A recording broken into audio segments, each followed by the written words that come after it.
Email choices for your small business sound like an alphabet soup of alternatives. HTTP, POP, IMAP. Is your domain name important? What about security? Before you commit to an email system, you need to make sure your choices match to your small business. Let's look at how two small business owners found their solutions. Tom's Travel is a medium-sized travel agency with 2 office locations. He likes to stay in touch with the employees he sends on the road, sampling hotels and restaurants the world over. But conventional postal mail was slow and inconvenient, and outgoing letters and faxes were often arriving after the staff had moved on. Tom needed an email system as quick and mobile as his employees. He picked an HTTP or webmail email system. With any web browser and access to the internet, staff around the world could now send and receive emails instantly. All they had to do was launch a web browser from their laptops or from an internet cafe, direct it to the service provider's site, and log in. Easy. And since Tom had selected the pay webmail system, he received tech support along with better-than-average virus and spam protection. So when he had questions, someone was there to answer them. His staff appreciated features like address forwarding and automatic out-of-office messages, especially for those on the road. The pay version also gave Tom upgrade options if he ever wanted to switch to a more advanced email system. And one of the best advantages, he could even create his own domain, @tomstravel.com, which was more memorable and made all his emails look more professional. The price was right, he could add attachments of all sizes to emails, and access was available anywhere users had web service. Edith's Enchiladas, on the other hand, is a breakfast restaurant with 1 location and loyal customers who are willing to wait in the rain for Edith's food. Whenever the walk-in refrigerator gets overloaded with sour cream and cheese, Edith likes to treat her best customers to limited-time breakfast specials, so she's no stranger to email blasts. But the free HTTP email system she had in place offered no extras. It was simply a website where all her email came in and was sent from.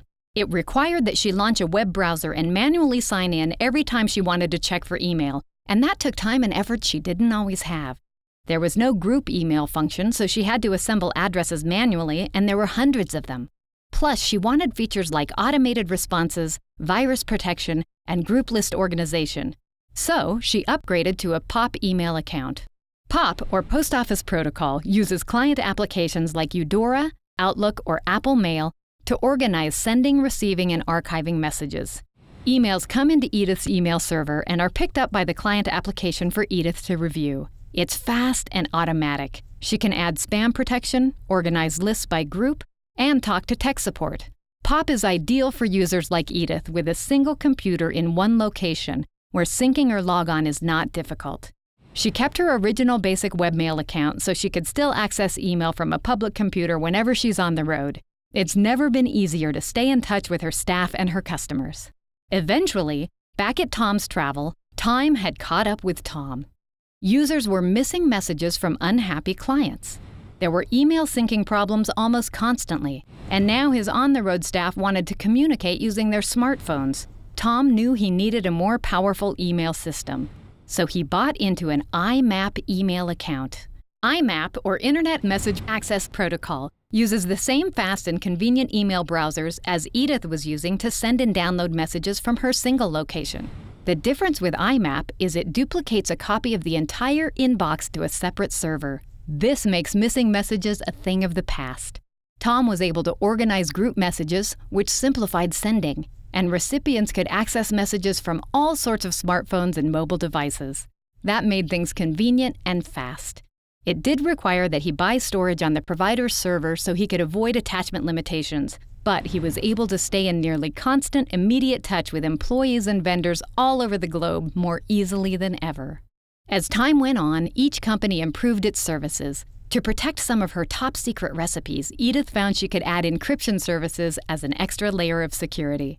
And with the volume of email Tom was sending out, he found he could save money by bundling email storage with web hosting from his internet service providers. And when it finally made economic sense, he set up his own servers and saved a bunch on storage costs. For more detailed resources like brochures and white papers on picking the right email system, and info on other technology topics like harnessing internet-based computing, managing data storage, and maximizing your internet connection, go to quest.com/connectthedots.